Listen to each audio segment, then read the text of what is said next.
Tyler walked into a small stone church in the Surrey countryside on a Saturday afternoon in June, wearing his best suit and his biggest smile.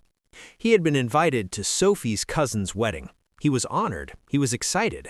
He had even gone out and bought a new charcoal gray suit for the occasion. Slim fit, skinny tie, clean white shirt. He looked sharp.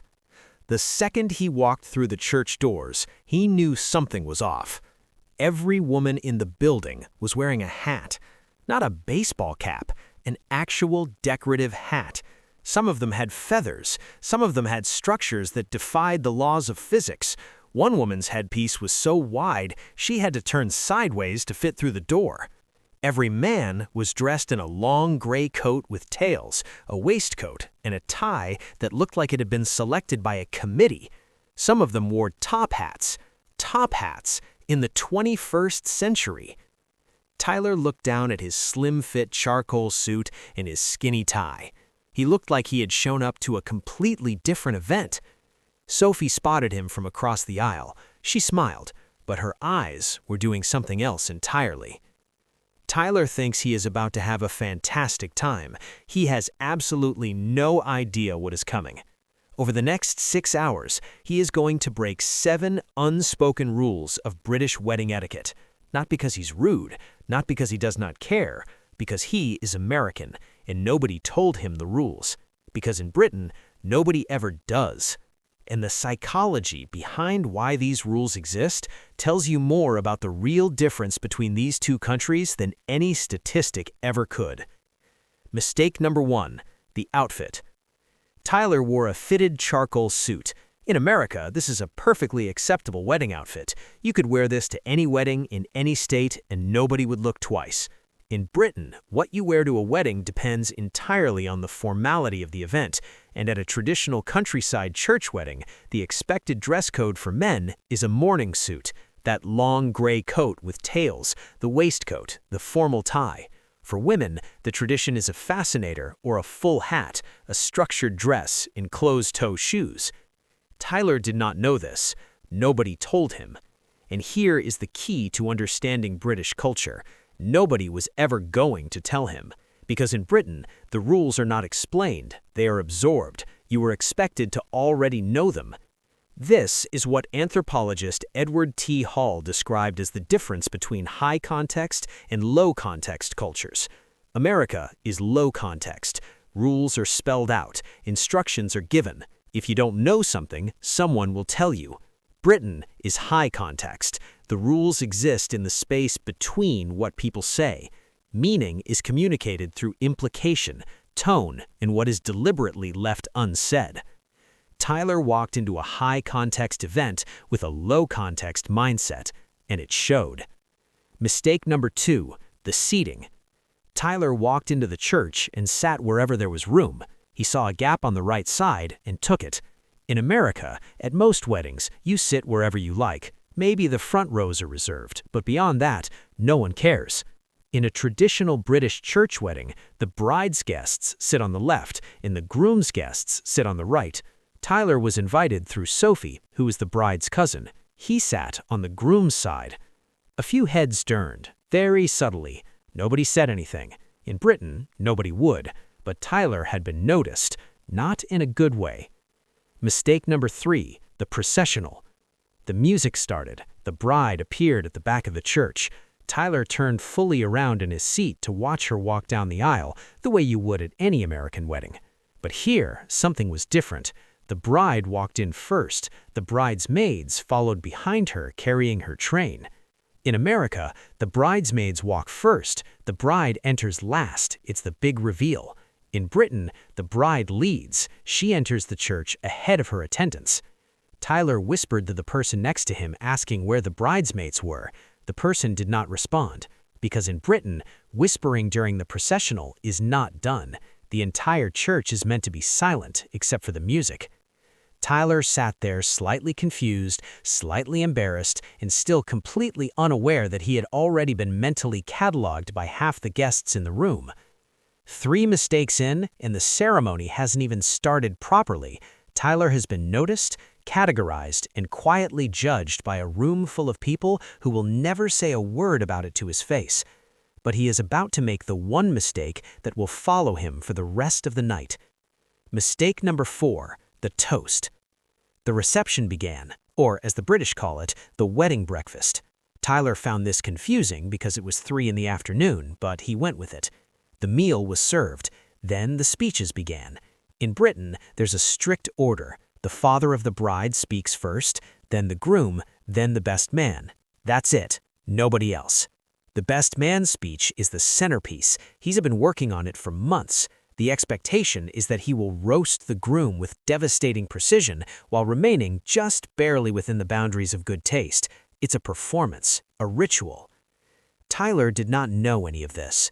After 2 glasses of champagne, which were poured during the toasts and the only free drinks Tyler would receive all day, he felt moved. He felt grateful. He wanted to say something.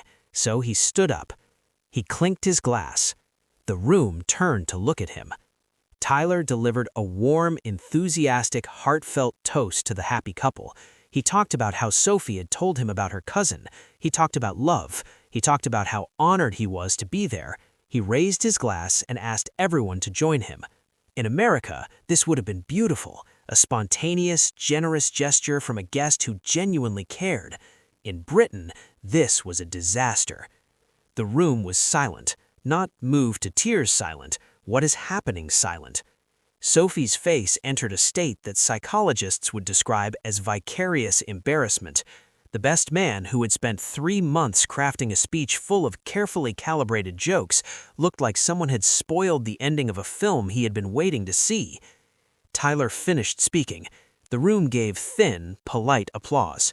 Tyler sat down, beaming. He thought it had gone brilliantly.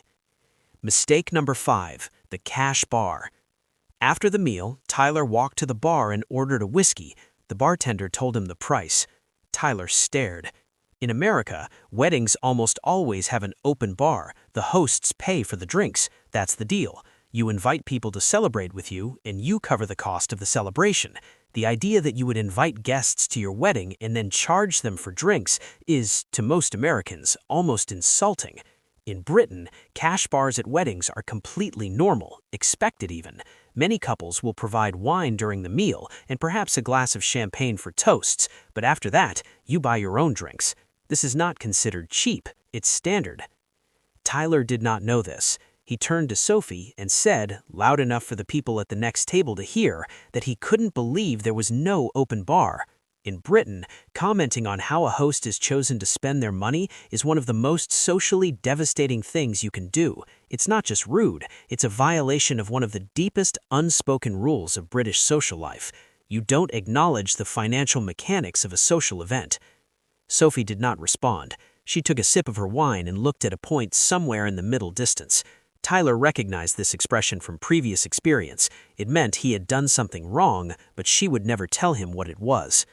Tyler is not a rude person. He is warm, genuine, and well-intentioned. Everything he did came from a place of generosity and enthusiasm. But generosity and enthusiasm are not enough when you are operating inside a system with rules you can't see. The sociologist Erving Goffman described this in 1967. He wrote that social life operates through what he called ceremonial rules. These are the conventions that communicate respect, status, and belonging. They are not written down, they are not taught in any formal way, they are absorbed through participation in the culture. When you follow ceremonial rules, nobody notices. The interaction flows smoothly. Everyone maintains what Goffman called their face, their public identity in that moment. When you break them, everyone notices. But in Britain, nobody tells you what you did wrong. They simply reclassify you. This is what Goffman called face work. Every person in a social interaction is simultaneously maintaining their own face and helping the people around them maintain theirs. It's a cooperative performance. When Tyler stood up and gave that toast, he didn't just break a rule about speeches. He threatened the face of the best man, who was about to perform. He threatened the face of the father of the bride, whose speech was the traditional opening. He threatened the face of the couple, whose carefully orchestrated event was interrupted. And in Britain, where social enforcement is silent, the consequence was not confrontation, it was exclusion. Over the next 2 hours, Tyler noticed that conversations around him got shorter. People smiled at him warmly, but moved away quickly. He was included, but not welcomed, acknowledged, but not engaged. He was being slowly, politely, invisibly frozen out of the social fabric of the event, and he had absolutely no idea why. This is the fundamental difference between American and British social culture. In America, if you violate a social norm, someone will tell you, loudly sometimes. You will be corrected, and then it's over. The norm is explicit, the correction is direct. In Britain, the norm is invisible, the violation is noticed silently, and the correction is exclusion that you may never understand. But there's one more mistake left, and this is the one that finally makes Tyler understand what he has been missing. Mistake number 6. The evening guests. At around 7 p.m., a wave of new people arrived at the reception, people Tyler had never seen before. They had not been at the church, they had not been at the meal. Tyler asked Sophie what was happening. She explained that in Britain, weddings have 2 tiers of guests. Close friends and family are invited to the full day, the ceremony, the wedding breakfast, and the evening reception. Acquaintances, work colleagues, and newer friends are invited only to the evening portion. Tyler processed this. In America, you are either invited to a wedding or you are not. There is no half invitation. Everyone who attends gets the same experience, the same ceremony, the same dinner, the same party. The idea of ranking your guests into tiers and giving them different access to different parts of the day felt, to Tyler, almost cruel, like telling someone you care about them but only after 5 o'clock. But to the British guests arriving for the evening, this was completely normal, expected, even appreciated. They were happy to be included at all. Nobody felt slighted. Nobody felt like a second-class guest. Tyler was looking at a system built on a completely different definition of inclusion. Mistake number 7, the question that changed everything. Tyler turned to Sophie and asked her a quiet question.